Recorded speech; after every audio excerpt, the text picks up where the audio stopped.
కూడా అలాంటి గ్రంథాల్లోకి వెళ్ళడం, మాకు తెలియని విషయాలు 2-3 చెప్పడం, దానివల్ల ఎంటైర్ సమాజం కాంట్రవర్సీలోకి వెళ్ళిపోయి ఇది చాలా ఏదో జరిగిపోతుందని ఎంతో చక్కగా సమాధానంగా సంతోషంగా ఇరుగు పొరుగు వారితో కలిసి ఉండాల్సిన వాళ్ళు ఎదుటివారిని చూస్తే శత్రువులాగా మారిపోతూ అసలు పక్కింటి వాళ్ళు కూడా ఏదో శత్రువులు మనకి వీళ్ళు మన బ్రతకనెవరు అన్న విధానం వచ్చేస్తుందండి. అలా హృదయంలో ఒక పగ, ఒక ద్వేషం పెంపొందించిపోతుంది. మాట్లాడారు నాకు వినిపించిన ప్రకారం ఒక మాట అన్నారు, తెలిసి తెలియక మేము కూడా మాట్లాడాల్సి వస్తుంది అంటున్నారు. అదే పొరపాటు. తెలిసి తెలియక మాట్లాడడం ఏంటి ఇక్కడ? అంటే తెలిసి తెలియక మాట్లాడడం అంటే అది పూర్తిగా జనరలైజ్ చేసి మాట్లాడుతున్న వల్ల మత విద్వేషాలు రెచ్చపోతున్నాయి కదా. తెలిసి తెలియక మాట్లాడడం ఏంటి? అలా రెచ్చిపోతున్నాయి. దానివల్ల ఏమైపోతుందంటే ఉన్న సమాజం కూడా దెబ్బతింటుంది, మన భవిష్యత్తు మీద కూడా ఎటువంటి ఇబ్బందులు పడుతున్నాయి. అందుకే నేను చెప్పేది ఏంటంటే, ఈ రోజున శాలేం రాజు గారు మాట్లాడిన మాటలు ఎంతైతే తప్పు ఉందో అంతకంటే 100 రెట్లు ఎక్కువగా రాధా మనోహర్ దాస్ అనేటువంటి వ్యక్తి మాట్లాడుతున్నాడు. అంతకంటే ఎక్కువ 100 రెట్లు ఎక్కువగా చాలా మంది వ్యక్తులు మాట్లాడుతున్నారు. ఎందుకంటే ఇలా మాట్లాడి క్యాష్ చేసుకుంటున్నారు. చాలా మంది క్యాష్ చేసుకుంటున్నారు. నేను మరలా చెప్తున్నాను, క్యాష్ చేసుకుంటున్నారు, డొనేషన్స్ కలెక్ట్ చేస్తున్నారు. మేమేదో ఉద్ధరిస్తున్నాం సమాజాన్ని అనుకుని ఇలాంటి విషయాలు పెట్టుకుని అది కేవలం ఒక రాధా మనోహర్ దాస్ విషయంలో, ఒక మతం విషయంలో కాదు, అన్ని మతాలు ఉన్నారని చెప్పండి, యాక్సెప్ట్ చేయండి. డెఫినెట్ గా జరుగుతుందని యాక్సెప్ట్ చేద్దాం. కానీ ఒక మతమే ఈ రకం క్యాష్ చేసుకుంటుంది, ఒకరికి సంబంధించిన ప్రవక్తలే క్యాష్ చేసుకుంటారంటే పొరపాటు. అది మొన్న ప్రవీణ్ పాడాల గారు చనిపోవడం జరిగింది. ఓకే, కరెక్ట్ గా 1 month ముందు ఈ రాధా మనోహర్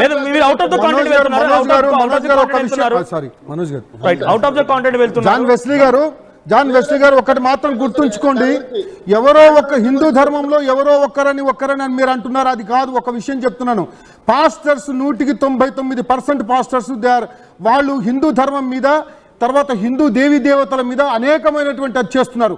దానికి మీరు ఏం జవాబు చెప్తారు? నెంబర్ 1.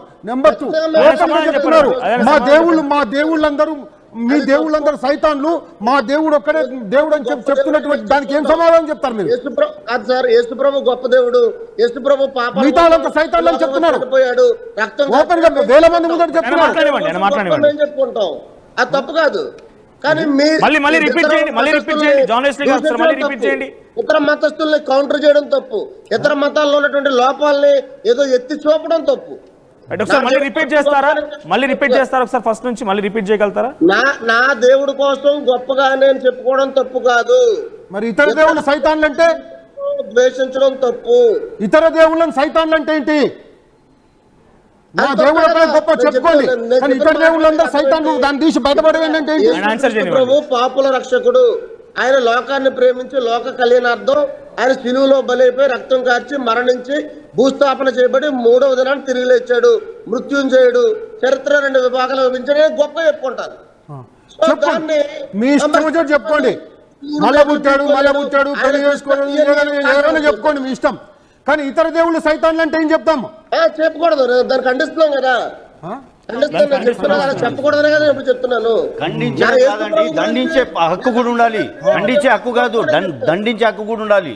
ఖండించే హక్కు కాదండి, దండించే హక్కు కూడా ఉండాలి. మీరు దండించాలి ఎవరైనా సరే. ఇప్పుడు రాధా మనోహర్ దాస్ మీద కేసు పెట్టానండి, FIR కాపీ. ఎందుకంటే ఆయన డెరోగేటరీ స్టేట్మెంట్ చేశారు.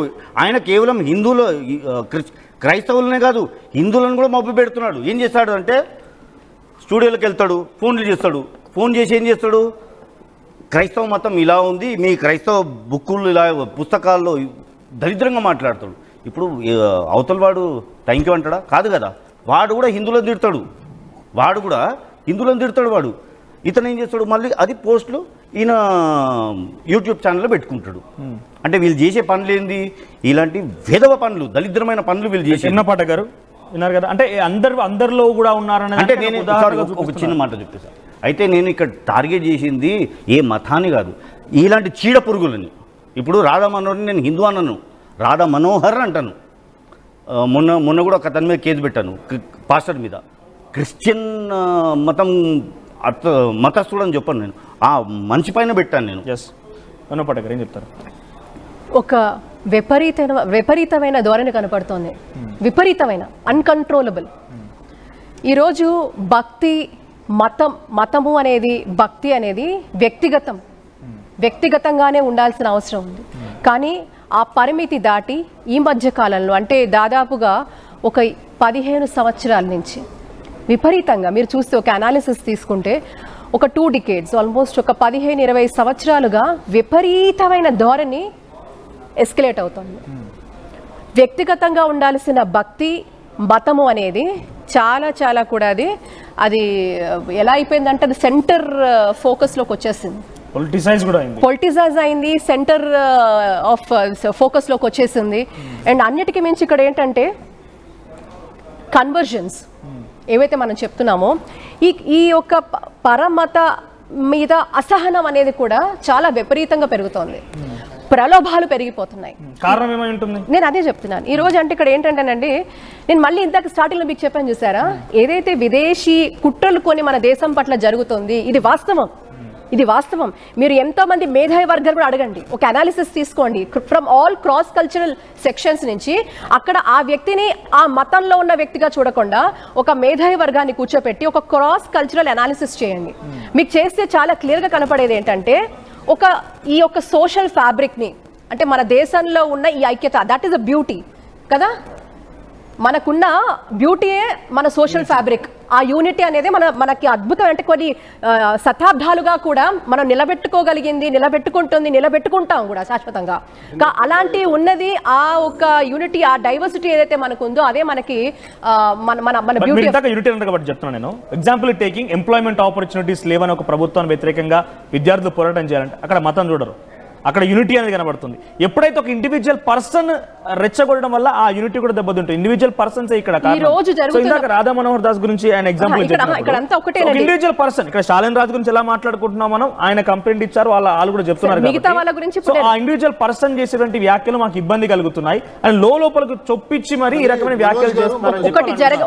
ఒకటి జరుగుతున్నది పరిణామం మీరు చూస్తే, ప్రలోభాలు జరుగుతున్నాయా లేదా ఈ రోజు మతపరంగా అంటే మతపరంగా ప్రలోభాలు జరుగుతున్నాయి. ఇప్పుడు నా మతాలపై జరుగుతున్నాయి మోస్ట్లీ మీరు అన్ని మతాల మీద అంటే హిందువులు మాట్లాడరు, అది వేరే విషయం.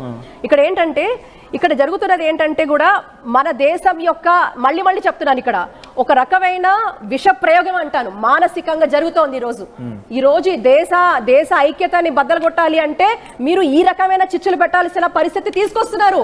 మనం ఎన్నోసార్లు చూసాం, మొన్న కూడా జరిగింది, మన జరిగిన రీసెంట్ పరిణామం కూడా చూసాం. ఏమేం జరుగుతుందో మన దేశాల్లో చూస్తున్నాం.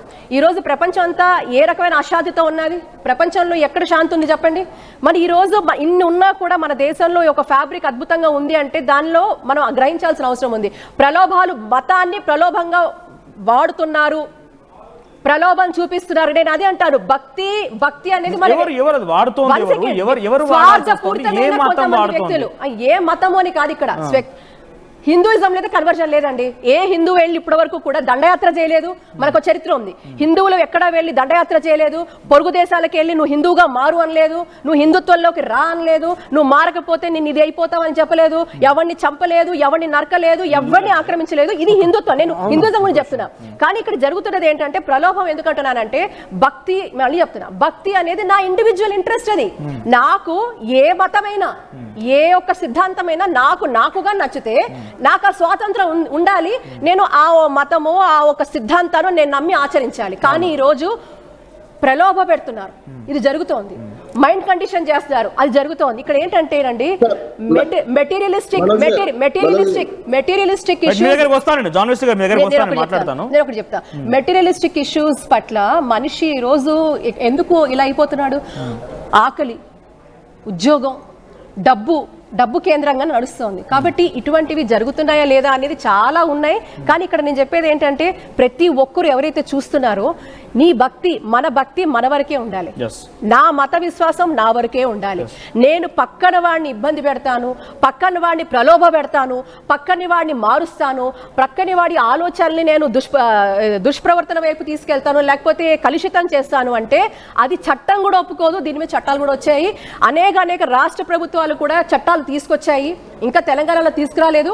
బట్ అనేక రాష్ట్ర ప్రభుత్వాలు దేశవ్యాప్తంగా ఈ చట్టము స్టేట్స్ కూడా అమలు పరుస్తున్నాయి. అండ్ దేశవ్యాప్తంగా కూడా ఒక పెద్ద ఎత్తున ఇలాంటి జరుగుతున్నాయి. ఇష్టపూర్వకంగా చేసేది వేరు, ప్రలోభ పెట్టి చేసేది వేరు. ఇది మనం గమనించాలి. ప్రలోభాలకు సంబంధించి మాట్లాడుకుంటే అది అంటే ఒక మతానికి సంబంధించిన ఒక పవిత్రంగా భావించిన ఆలయం ప్రలోభ కానివ్వండి, పెట్టద్దు, చర్చ్ కానివ్వండి, ఏదైనా మసీద్ కానివ్వండి, అక్కడ వాళ్ళ మతాన్ని గౌరవించుకోవాలి తప్ప